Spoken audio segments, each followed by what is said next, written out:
Hello everyone, welcome back to the channel. I took this footage at 6 p.m. on Monday, July 20th, as the Frio River is running high and fast beneath the Highway 97 bridge near Fowlerton, Texas. You can see how the water is pushing strong towards the southeast. Upstream rains have sent this pulse of water our way, and it's building. The National Weather Service and local gauges showing the crest to hit early on Tuesday morning. As we fly, we notice the power of the current. This water is heading straight towards Choke Canyon Reservoir.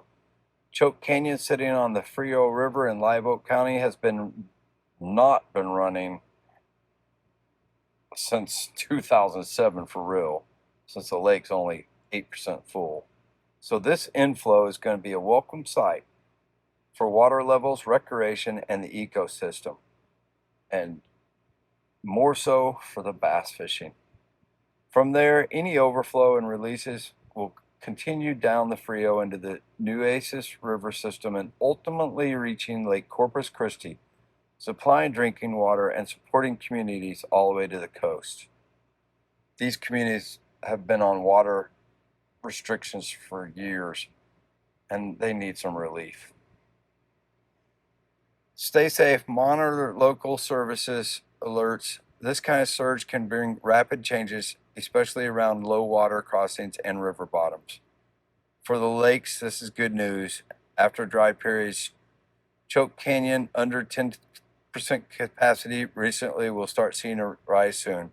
It's part of the big Texas water cycle that connects our hill country rivers to the coastal bays. What an incredible sight from above. Mother Nature reminding us just how powerful these Texas rivers can be.